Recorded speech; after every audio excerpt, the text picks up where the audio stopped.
فرعون کہنے لگا کہ موسیٰ علیہ السلام نے میری بیوی کو بہکا لیا ہے، آج میں اس عورت کو مار ڈالوں گا۔ چنانچہ اس نے کہا کہ سب سے پہلے اس عورت کے جسم سے لباس اتار دیا جائے۔ فرعون نے اس کے جسم سے لباس اتروا دیا اور اپنے درباریوں سے کہا کہ سب ایک ایک ہو کر اس میری بیوی آسیہ سے ہم بستری۔ بسم اللہ الرحمن الرحیم۔ ناظرین، آج ہم بات کریں گے اس بدبخت فرعون کی جس کا ذکر قرآن پاک میں آتا ہے، وہی فرعون جو حضرت موسیٰ علیہ السلام کے زمانے میں پایا گیا۔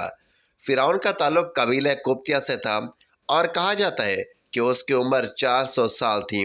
ان 400 سالوں میں نہ وہ کبھی بیمار ہوا، نہ اس کے سر میں درد ہوا اور نہ ہی کوئی دشمن اس پر غالب آ سکا۔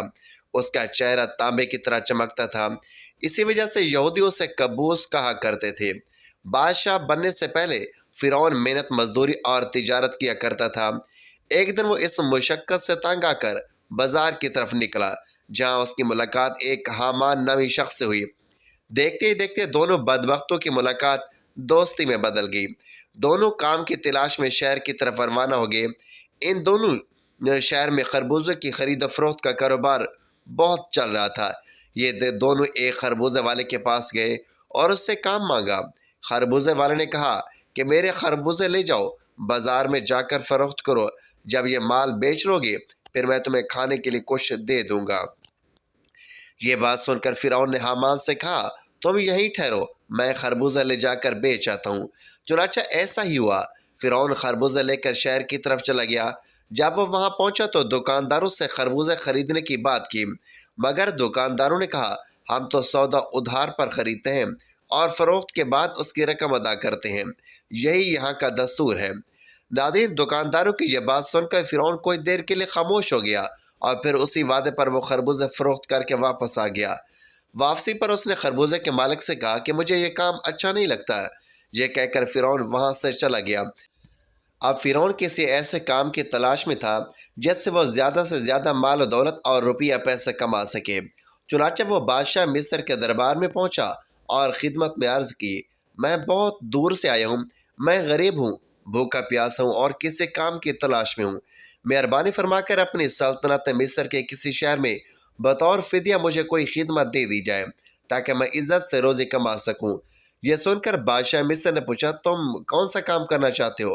فرعون نے جواب دیا مجھے مصر کے قبرستانوں کی دروغی یعنی نگرانی دے دی جائے، اس کے بدلے میں کچھ رقم فدیے کے طور پر شاہی خزانے میں جمع کراؤں گا اور باقی رقم اپنے پاس رکھوں گا۔ میری اجازت کے بغیر مصر کے اس قبرستان میں کوئی بھی مردہ دفن نہ کیا جائے۔ فرعون کی یہ بات سن کر بادشاہ مصر نے منظور دے دی اور اسے قبرستان کی دروغی سونپ دی۔ ناظرین، جیسے ہی فرعون کو یہ منصب ملا وہ خوشی سے نہال ہو گیا اور جا کر قبرستان کے دروازے پر بیٹھ گیا۔ انتظار کرنے لگا کہ اب کون آئے گا جو اپنے مردے کو دفن کرے گا، لیکن اللہ کے حکم سے ایسا ہوا کہ اسی سال مصر میں ایک وبا پھیل گئی جس کے باعث ہزاروں لوگ مرنے لگے اور یوں فرعون کی قسمت کا پہیہ ایک نئے موڑ پر مڑ گیا۔ ناظرین، جب فرعون نے یہ دیکھا تو اس نے ہر لاش کے بدلے وارثوں سے ایک ایک سونے کا درہم لینا شروع کر دیا اور چند ہی دنوں میں اس کے خزانے میں دولت کا سیلاب آ گیا۔ فرعون امیر بن گیا۔ اتنا مال و دولت اکٹھا ہو جانے پر اس نے سوچا کیوں نہ مصر کے تمام قبرستان اپنی نگرانی میں لے لیے جائیں۔ لہٰذا اس نے بادشاہ وقت کو بھاری رقم دے کر ملک کے تمام قبرستان اپنی ذمہ داری میں لے لیا۔ فرعون کی اس حرکت سے شاہی خزانے میں بھی پیسہ پہنچا جس پر بادشاہ مصر خوش ہوا اور فرعون کو بے حد پیار و عزت دینے لگا۔ اسی دوران اللہ کے فیصلے سے مصر کا وزیر انتقال کر گیا اور کیونکہ فرعون بادشاہ کے انتہائی قریب ہو چکا تھا اس لیے بادشاہ نے فرعون کو مصر کا وزیر مقرر کر دیا۔ اقتدار ملتے ہی فرعون نشہ اقتدار میں بدمست ہو گیا اور اپنے بدبخت دوست حامان کو بھی پاس بلا لیا۔ فرعون نے حامان سے کہا کہ وہ چاہتا ہے کہ لوگ اسے خدا مانیں اور اس کی عبادت کریں۔ حامان یہ سن کر حیران ہوا اور مشورہ دیا کہ پہلے بنی اسرائیل کو اپنے زیر اختیار لاؤ اور ان کے دلوں میں تمہاری محبت بٹھا دی جائے۔ حامان کے کہنے پر فرعون پوچھنے لگا کہ یہ سب کرنے کے لیے آخر کیا کیا جائے اور یہ لوگ کس طرح مجھے اپنا خدا تسلیم کریں گے۔ ناظرین، اس زمانے میں مصر کے تمام لوگ حضرت یوسف علیہ السلام اور حضرت یعقوب علیہ السلام کے دین پر قائم تھے اور یہ ممکن ہی نہیں لگتا تھا کہ وہ اپنے دین کو چھوڑ کر فرعون کو خدا مان لیں۔ اس پر فرعون نے اپنے بدبخت دوست حامان سے کہا کہ کوئی ایسی تدبیر نکالو جس سے لوگ میرا خوف اور رعب دل میں بٹھا لیں اور مجھے خدا تسلیم کریں۔ حامان کچھ دیر سوچتا رہا، پھر ایک چلاک منصوبہ پیش کیا۔ اس نے کہا کہ ہم بادشاہ مصر سے عرض کرتے ہیں کہ میں چاہتا ہوں کہ مصر کے تمام لوگوں کی خواہشات مفت میں پوری کی جائیں۔ ان کے تمام اخراجات میں خود ادا کروں گا تاکہ عوام خوش ہو جائے اور سب کے دل تمہاری طرف مائل ہوں۔ یہ سن کر بادشاہ مصر راضی ہو گیا اور 1 سال کے لیے اعلان کر دیا کہ پورے مصر میں تمام لوگوں کو رعایت حاصل ہے، جو چیز چاہے مفت حاصل کر سکتا ہے۔ فرعون نے اس 1 سال کے تمام اخراجات کی رقم حامان کے ہاتھوں شاہی خزانے میں جمع کروا دی۔ پھر مصر بھر میں اعلان ہوا، اس سال خزانہ رعایتوں پر دستیاب ہے۔ تمام اخراجات کی رقم ہم نے بادشاہ مصر کے خزانے میں جمع کروا دی ہے اور مزید 2 سال کے لیے معافی کی درخواست بھی منظور ہو گئی ہے۔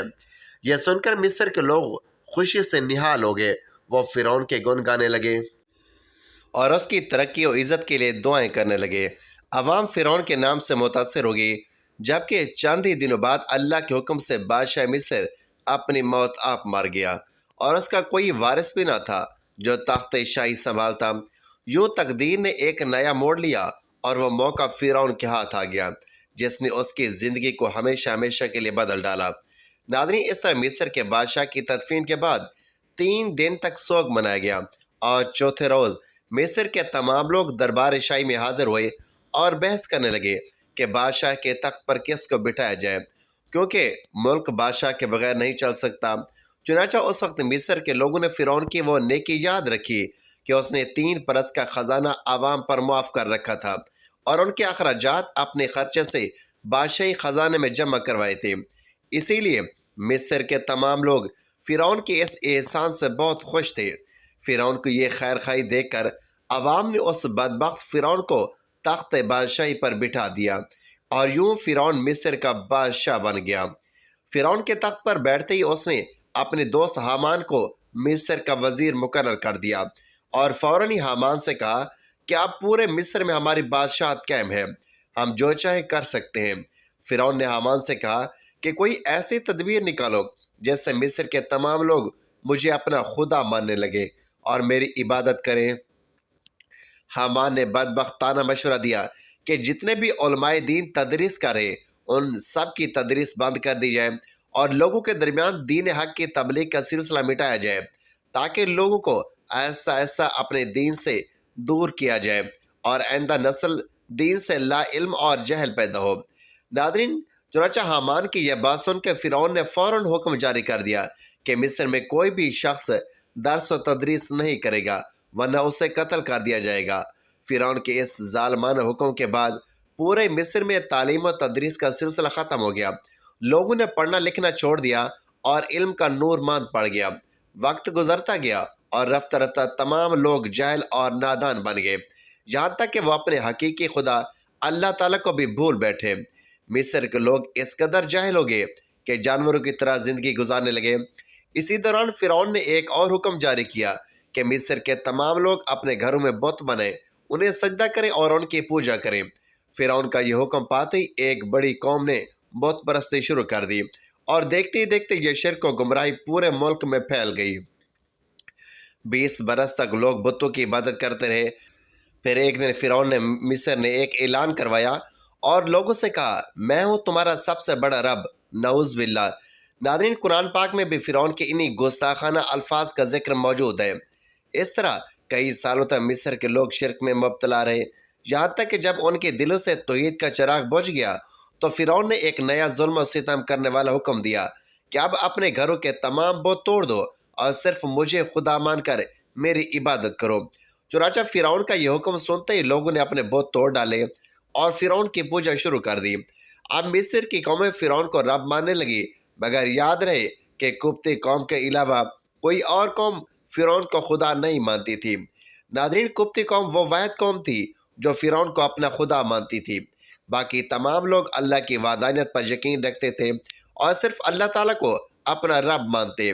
اسی وجہ سے فرعون قبطیوں پر بہت مہربان تھا، مگر بنی اسرائیل کے مسلمان پر ظلم و ستم کے پہاڑ توڑتا رہتا، کیونکہ بنی اسرائیل حضرت یوسف علیہ السلام کے دین پر قائم تھے۔ فرعون تاریخ کا وہ بدبخت بادشاہ تھا جس نے خدائی کا دعویٰ کیا اور ظلم و تکبر میں ایسی مثال قائم کی کہ جیسے تاریخ کے اوراق بھرے پڑے ہیں۔ اس نے بنی اسرائیل کو غلام بنا کر ان پر بے شمار مظالم ڈھائے، اپنے باندیوں کو ستایا اور اپنی نیک بیوی حضرت آسیہ رضی اللہ تعالیٰ عنہ پر بھی ظلم کے پہاڑ توڑ کر آخرکار انہیں شہید کر ڈالا۔ مگر ناظرین، اللہ تعالیٰ نے اس کے ظلم اور تکبر کا انجام ایسا عبرتناک بنایا کہ وہ اپنے لشکر سمیت دریائے نیل میں غرق کر دیا۔ اس کی سلطنت نیست و نابود کر دی گئی، اس کے محلات زمین بوس کر دیے گئے اور اسے قیامت تک کے لیے عبرت کا نشان بنا دیا گیا، تاکہ دنیا جان لے کہ تکبر کا انجام صرف بربادی ہے، کیونکہ تکبر صرف اللہ کی شان ہے۔ فرعون کے محل میں ایک عورت تھی جو اس کی بیٹیوں کے بال سنوارا کرتی تھی۔ ایک دن جب وہ فرعون کی بیٹی کے بال بنا رہی تھی تو اچانک اس کے ہاتھ سے کنگھی نیچے گر گئی۔ جب وہ جھک کر کنگھی اٹھانے لگی تو بے اختیار اس کی زبان سے اللہ کا نام نکل گیا۔ فرعون کی بیٹی فوراً چونکی اور بولی، یہ کیا کیا؟ تم میرے والد کو خدا نہیں مانتی؟ اس نیک باندی نے پورے ایمان کے ساتھ جواب دیا، ہرگز نہیں، میرا خدا وہ ہے جو حضرت موسیٰ علیہ السلام کا پروردگار ہے۔ ناظرین، جب لڑکی نے دو ٹوک جواب دیا تو وہ اٹھ کر اپنے باپ کے پاس گئی اور کہنے لگی، آپ کے محل میں رہنے والی یہ عورت آپ کو خدا نہیں مانتی۔ بیٹی کی باتیں سن کر فرعون غصے میں آ گیا اور کہنے لگا، میں دربار میں جا کر اس عورت کو ایسی سزا دوں گا کہ یا تو وہ موسیٰ علیہ السلام کے رب کو مان لینا چھوڑ دے گی یا پھر اپنی جان دے دے گی۔ جب فرعون دربار میں پہنچا تو اس نے اس عورت کو بلوایا اور کہا، دیکھو، تم موسیٰ علیہ السلام کے رب کو اللہ کہنا چھوڑ دو۔ وہ کہنے لگی، ہرگز نہیں۔ فرعون نے اسے سخت ڈرایا دھمکایا، مگر وہ کہنے لگی کہ اب تو جو کچھ کر سکتا ہے کر لے، میں پیچھے نہیں ہٹوں گی۔ اس کا یہ دلیرانہ جواب سن کر فرعون نے اسے اپنے غرور کا مسئلہ بنا لیا۔ چنانچہ حکم دیا گیا کہ اسے زمین پر لٹا دیا جائے۔ پھر حکم ہوا کہ اس کے دونوں ہاتھوں اور پیروں میں کیلیں گاڑ دی جائیں تاکہ وہ حرکت نہ کر سکے۔ اسی دوران وزیر آیا اور بولا، اس کی ایک دودھ پیتی چھوٹی بچی بھی ہے، اگر اس کی بیٹی کو اس کے سامنے قتل کر دو تو وہ ماں مجبوری میں آپ کی بات مان جائے گی۔ اس کے بعد فرعون نے اس دودھ پیتی بچی کو بھی بلایا، اسے ماں کے سینے پر بٹھایا اور کہا، میں تمہاری بچی کو تمہارے سامنے قتل کر دوں گا۔ باندی نے فرعون کی اس بڑی دھمکی کے باوجود کہا، میرے دل میں اطمینان اتنا بھر چکا ہے کہ میں اپنی آنکھوں سے اپنی بچی کو خون میں لت پت دیکھ سکتی ہوں، مگر میں اپنے ایمان کا سودا نہیں کر سکتی۔ ناظرین، چنانچہ باندی کے سینے پر ہی اس کی معصوم بچے کی گردن کاٹ دی گئی۔ جب وہ بچی ٹھنڈی ہوگی تو فرعون کہنے لگا، اب ہم تمہیں بھی قتل کر دیں گے۔ وہ کہنے لگی، جو مرضی چاہے کر لو، میں اپنے ایمان سے پیچھے نہیں ہٹوں گی۔ آخرکار اس ظالم نے اس بہادر عورت کو بھی شہید کر دیا۔ اس کے بعد جب فرعون حضرت مشاطہ کو شہید کرا کر اپنے محل پہنچا تو اپنی بیوی حضرت آسیہ رضی اللہ تعالیٰ عنہ سے کہنے لگا، آج میں نے ایک عورت کو عبرتناک سزا دی۔ اس کی بیوی نے کہا، تیرے لیے ہلاکت ہو، تو نے ایک معصوم بچے کی جان لے لی اور ایک بے گناہ عورت کو قتل کر دیا۔ فرعون کہنے لگا، میں نے اسے اس لیے عبرتناک سزا دی کہ وہ مجھے خدا نہیں مانتی تھی۔ یہ سن کر حضرت آسیہ رضی اللہ تعالیٰ عنہ نے فرمایا، خدا تو میں بھی تجھے نہیں مانتی، بلکہ تو ایک عام انسان ہے۔ فرعون یہ سن کر حیران رہ گیا، کیونکہ اسے حضرت آسیہ رضی اللہ تعالیٰ عنہ سے بہت محبت تھی۔ اللہ تعالیٰ نے انہیں بے پناہ حسن و جمال عطا فرمایا تھا اور فرعون نے انہیں مصر کی تمام عورتوں میں سے چن کر اپنی بیوی بنایا تھا۔ وہ ان سے بے حد محبت کرتا تھا۔ چنانچہ فرعون نے کہا، یہ تم کیسی باتیں کر رہی ہو؟ وہ کہنے لگی، میں بالکل ٹھیک کہہ رہی ہوں، تو جھوٹا ہے۔ پروردگار تو وہی ہے جس کا پیغام لے کر حضرت موسیٰ علیہ السلام تشریف لائی ہے۔ فرعون نے یہ بات سنی تو سخت غصے میں آ گیا اور کہنے لگا، میں تمہارے ساتھ بھی وہی سلوک کروں گا جو مشاطہ کے ساتھ کیا تھا۔ حضرت آسیہ رضی اللہ تعالیٰ عنہ نے نہایت اطمینان سے جواب دیا، جو چاہے کر لو، میرے ساتھ میرا پروردگار ہے، میں نے فیصلہ کر لیا ہے کہ میں اپنے رب کو کبھی نہیں چھوڑوں گی۔ ناظرین، جب فرعون نے یہ باتیں سنی تو وہ پھر دربار میں آیا اور لوگوں کو جمع کر کے کہنے لگا، دیکھو یہ کتنی بڑی سازش ہے، موسیٰ علیہ السلام نے میری بیوی کو بھی بہکا لیا ہے، آج میں اسے یا تو مار دوں گا یا وہ اپنی بات سے ہٹ جائے گی۔ چنانچہ اس نے حضرت آسیہ رضی اللہ تعالیٰ عنہ کو گرفتار کروایا۔ ایک وقت تھا جب وہ ایک عالیشان محل کی مالکن تھی، عزت دولت شہرت عروج پر تھی۔ فرعون نے کہا کہ میں نے تمہیں اپنا محبوبہ بنایا، مگر میں سب کچھ تم سے چھین لوں گا۔ بہتر ہے کہ تم ابھی باز آ جاؤ اور مجھے خدا مان لو۔ حضرت آسیہ رضی اللہ تعالیٰ عنہ نے فرمایا میں نے ایمان قبول کر لیا ہے، اس لیے میں اپنی بات سے پیچھے نہیں ہٹوں گی۔ اس پر فرعون نے فیصلہ کر لیا کہ وہ انہیں بھی سزا دے گا۔ سب سے پہلے اس نے انہیں رسوا کرنے کا حکم دیا اور کہا کہ ان کا لباس اتار دیا جائے۔ سوچنے کی بات یہ ہے کہ مرد کو بھی جب لوگوں کے سامنے بے لباس کرنے کی بات بتائی جائے تو اسے کس قدر شرم آتی ہے، اور وہ چاہتا ہے کہ زمین اس کے نیچے پھٹ جائے، تو عورت کے اندر شرم اور حیا کا حال کتنا شدید ہوتا ہے۔ فرعون نے حضرت آسیہ کا لباس اتروایا اور وہ اس شرمناک صورتحال کی نظر ہوگی۔ ناظرین، آپ اندازہ لگا سکتے ہیں وہ کس عذاب و تحقیر کا شکار ہوئی ہوگی۔ ناظرین، ایک طرف ایمان تھا اور دوسری طرف امتحان، مگر حضرت آسیہ رضی اللہ تعالیٰ عنہ ڈٹی رہی۔ فرعون نے کہا، اچھا اگر آپ بھی نہیں مانتی تو میں تجھے ایسا عذاب دوں گا جو کسی نے نہ دیکھا ہوگا۔ چنانچہ اس نے حکم دیا کہ اس کا منہ میرے محل کی طرف کر کے لٹا دو، تاکہ آخری وقت میں بھی اس کی نگاہیں میرے محل پر رہیں اور یہ سوچتی رہے کہ جن نعمتوں کا ٹھکرا کر میں مر رہی ہوں وہ کتنی قیمتی تھیں۔ چنانچہ انہیں فرعون کے حکم کے مطابق لٹا دیا گیا۔ ان کے ہاتھوں اور پیروں میں لوہے کی کیلیں گاڑ دی گئیں تاکہ وہ حرکت نہ کر سکے۔ اس کے بعد فرعون نے کہا، لوگو اس کے جسم سے کھال اتار دو۔ ناظرین، وہ ظالم زندہ عورت کے جسم سے نازک بدن سے کھال اتروا رہا تھا، مگر حضرت آسیہ رضی اللہ تعالیٰ عنہ صبر و استقامت کی چٹان بن کر سب کچھ برداشت کر رہی تھی۔ انہیں اللہ کے نام پر تکلیف دی جا رہی تھی۔ ان کے جسم سے کھال الگ کر دی گئی، مگر اللہ کی شان کہ وہ اب بھی زندہ تھیں۔ اگرچہ ان کا جسم زخموں سے چور چور ہو چکا تھا، مگر فرعون کا دل پھر بھی ٹھنڈا نہ ہوا۔ اس نے کہا، مرچیں لاؤ اور اس کے جسم پر چھڑک دو۔ جب مرچیں ان کے زخموں پر ڈالی گئیں تو وہ مچھلی کی طرح تڑپنے لگی۔ اسی اذیت کے عالم میں انہوں نے اللہ تعالیٰ کے حضور دعا مانگی، اے میرے رب، فرعون کا محل میرے سامنے ہے اور وہ کہتا ہے کہ ہم نے تمہیں اس محل سے نکال دیا، تم کبھی یہاں واپس نہیں آؤ گی۔ مجھے اس محل کے بدلے جنت میں تیرے پاس ایک گھر عطا فرما اور مجھے فرعون اور اس کے عمل سے نجات دے۔ ناظرین، اللہ تعالیٰ نے اس حالت میں انہیں شہادت کا درجہ عطا فرمایا اور جنت میں حضور اکرم صلی اللہ علیہ وسلم کی زوجہ محترمہ کا درجہ دے کر ان کی قربانی کو امر کر دیا۔ ناظرین، ماضی کے ان پاک باز لوگوں نے ایمان بچانے کے لیے کیسی کیسی قربانیاں دی، ظلم کے پہاڑ سہے مگر ایمان کا سودا نہ کیا، ہر باطل طاقت سے ٹکرا گئیں مگر اللہ کو ناراض نہ کیا۔ آج کے اس گئے گزرے دور میں ہم سے تو صرف نمازی کی قربانی مانگی جاتی ہے، مگر افسوس کہ ہم وہ بھی ادا نہ کر سکے۔ ہم اتنے احسان فراموش ہو گئے ہیں کہ اس پورے واقعے سے ہمیں یہ سبق ملتا ہے کہ ایمان سب سے قیمتی دولت ہے۔ حضرت آسیہ رضی اللہ تعالیٰ عنہ، حضرت مشاطہ اور ان کی بچی نے دنیا کی اذیتیں برداشت کر لیں مگر ایمان پر سمجھوتا نہیں کیا۔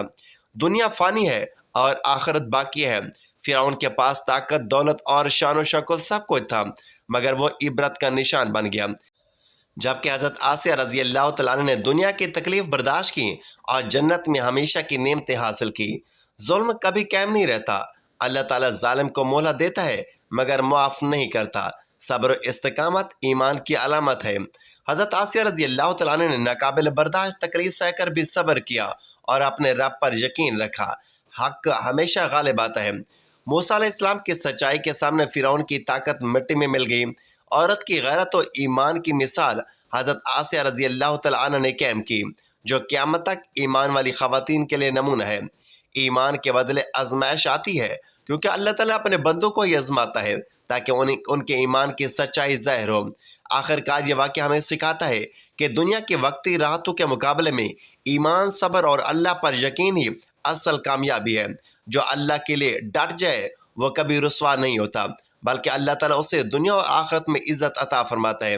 اللہ تعالیٰ ہمیں ایمان پر صبر و استقامت، عمل کی توفیق اور اپنی رضا کے راستے پر چلنے کی توفیق عطا فرمائے، آمین۔ ناظرین، ویڈیو اچھی لگے تو ویڈیو کو لائک، شیئر اور چینل کو سبسکرائب ضرور کیجیے۔